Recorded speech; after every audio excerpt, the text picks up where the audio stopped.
Sunil Chhetri world ফুটবলে এক লিজেন্ডের নাম।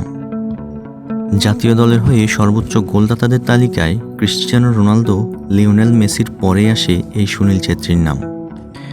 গতকাল 6 জুন কুয়েতের বিপক্ষে সুনীল ছেত্রী তার ক্যারিয়ারের শেষ ম্যাচটা খেলে ফেললেন।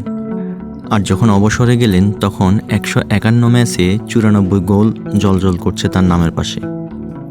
শুধু ভারত নয়, পুরো দক্ষিণ এশিয়ান ফুটবলে সুনীল ছেত্রীর মতো লিজেন্ড আর জন্মায়নি, যিনি পুরো বিশ্বব্যাপী এশিয়ান ফুটবলকে রিপ্রেজেন্ট করেছেন।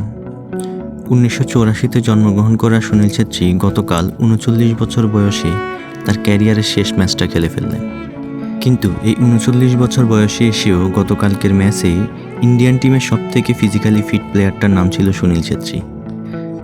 গতকালকের লাস্ট ম্যাচেও পুরো 90 মিনিট ফুটবল খেলা সুনীল ছেত্রীর রেটিং পয়েন্টটা ছিল 4.6, যা কিনা ইন্ডিয়ান টিমের মধ্যে সর্বোচ্চ।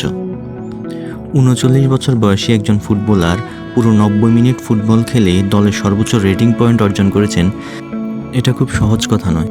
2005 সালে যখন তিনি পাকিস্তানের বিপক্ষে অভিষেক ম্যাচে গোল করেছিলেন, তখনই ইন্ডিয়ান ফুটবল ভক্তরা আশায় বুক বেঁধেছিলেন যে বাইচুং ভুটিয়ার পরে ইন্ডিয়ান ফুটবলের পতাকাবাহক হয়তো এসে গেছেন। তিনি ইন্ডিয়ান ফুটবল প্রেমীদেরকে হতাশ করেননি। বছরের পর বছর ধরে ইন্ডিয়ান ফুটবলের অধিনায়কত্বের দায়িত্ব পালন করে গেছেন এবং যখন অবসরে গেলেন তখন তিনি জাতীয় দলের হয়ে তৃতীয় সর্বোচ্চ গোলদাতা। 151 ম্যাচে 94টা গোল তিনি করেছেন এবং তার সামনে আছেন শুধু 1 নম্বর পজিশনে ক্রিশ্চিয়ানো রোনালদো, 2 নম্বর পজিশনে লিওনেল মেসি।